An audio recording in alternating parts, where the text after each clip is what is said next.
बात वक्फ पर मचे बवाल की। केंद्र सरकार वक्फ बिल में बदलाव करना चाहती है। इसके लिए लोकसभा में बिल पेश हो चुका है। इस पर जेपीसी की रिपोर्ट भी सौंपी जा चुकी है। अब इस रिपोर्ट के साथ जल्द ही संसद में एक बार फिर से बिल पेश किया जाएगा, लेकिन मुस्लिम संगठनों और नेताओं को बिल में बदलाव मंजूर नहीं। ऐसे में आज दिल्ली के जंतर मंतर पर इसको लेकर बड़ा धरना प्रदर्शन हुआ है।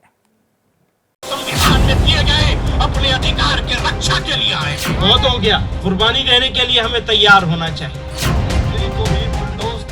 आप लोग आग से खेल रहे हैं, गलत चीज मत कीजिए, अल्लाह ताला आपको मार देगा। दिल्ली के जंतर मंतर का मंजर है, जहां वक्फ संशोधन बिल के विरोध में धरना हुआ। मेजबान all India Muslim personal law board था और मेहमान देश के तमाम जाने माने नेता। इसमें खास नेताओं के अलावा आम मुसलमान भी आए थे, जिनके हाथों में थी तमाम तख्तियां और उनमें से एक पर लिखा था ये संदेश: वक्फ का मालिक अल्लाह है और इसकी देखरेख करने वाला मुस्लिम समुदाय। इस जमावड़े का मजमून भी यही पैगाम था। सरकार वक्फ बिल में बदलाव किसी सूरत में नहीं करे। अगर कोई तब्दीली हुई तो मुसलमानों को ये मंजूर नहीं।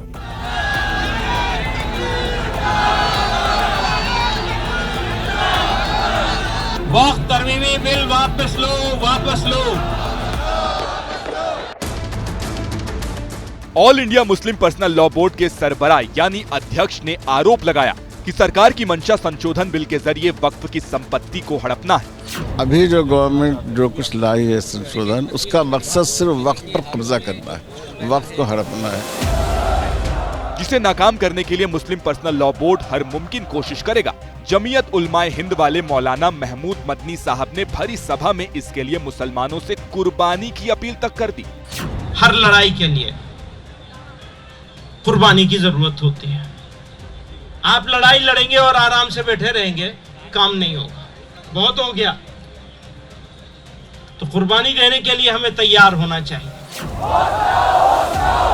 सवाल ये कि वक्फ बिल का विरोध क्यों हो रहा है, तो इसे भी समझिए। पिछले साल 8 अगस्त को लोकसभा में वक्फ संशोधन बिल पेश हुआ, फिर तुरंत इसे जेपीसी में भेज दिया गया, जिसके प्रमुख बीजेपी सांसद जगदम्बिका पाल थे। जेपीसी की रिपोर्ट भी लोकसभा अध्यक्ष को सौंपी जा चुकी है। नए बिल के मुताबिक वक्फ के किसी संपत्ति विवाद पर अब फैसले के लिए हाईकोर्ट जा सकते हैं, जबकि पहले वक्फ ट्रिब्यूनल का फैसला अंतिम माना जाता था। अब दान किए बिना किसी संपत्ति पर वक्फ अपना अधिकार नहीं जता सकता, जबकि पहले दावे के साथ ही किसी संपत्ति पर वक्फ का अधिकार हो जाता था। अब वक्फ बोर्ड में महिला और अन्य धर्म से 2 सदस्य होने चाहिए, लेकिन पहले बोर्ड में महिला और दूसरे धर्म के लोग नहीं होते थे। नए बिल में कलेक्टर वक्फ की संपत्ति का सर्वेक्षण कर सकेगा, उसे संपत्ति के निर्धारण का अधिकार होगा। इन्हीं बदलावों का मुस्लिम संगठन विरोध कर रहे हैं। इन्हीं बदलावों के खिलाफ दिल्ली में प्रदर्शन हुआ, जिसमें कांग्रेस, टीएमसी और समाजवादी पार्टी समेत तमाम बीजेपी विरोधी पार्टियों के नेता शामिल हुए। आप लोग आग से खेल रहे हैं, गलत चीज मत कीजिए, ये गलत चीज मत कीजिए, नहीं तो आगे चल के अल्लाह ताला आपको मार देगा। मुस्लिम नेताओं से पूछा गया कि सरकार के पास तो नंबर हैं, ऐसे में बिल को कैसे रोकेंगे, तो असदुद्दीन ओवैसी ने वोट बैंक का दांव चल दिया। अमेंडमेंट बिल है तो पूरे 44 अमेंडमेंट का विरोध है। 44 अमेंडमेंट वक्फ की जायदाद को बचाने के लिए नहीं, वक्फ को खत्म करने के लिए। इन लोगों को अभी भी वक्त है, वरना ये गलत मैसेज जाएगा कि उन्होंने ऐसे नाजुक वक्त में एक बहुत बड़ी तारीखी पॉलिटिकली गलती होगी इनकी। इनको रोकना चाहिए, ये साथ ना दे बीजेपी का इसमें।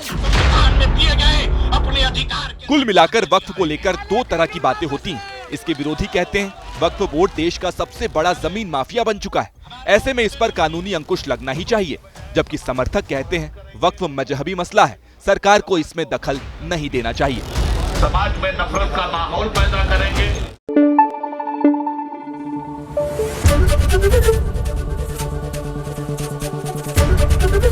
एबीपी न्यूज आपको रखे आगे।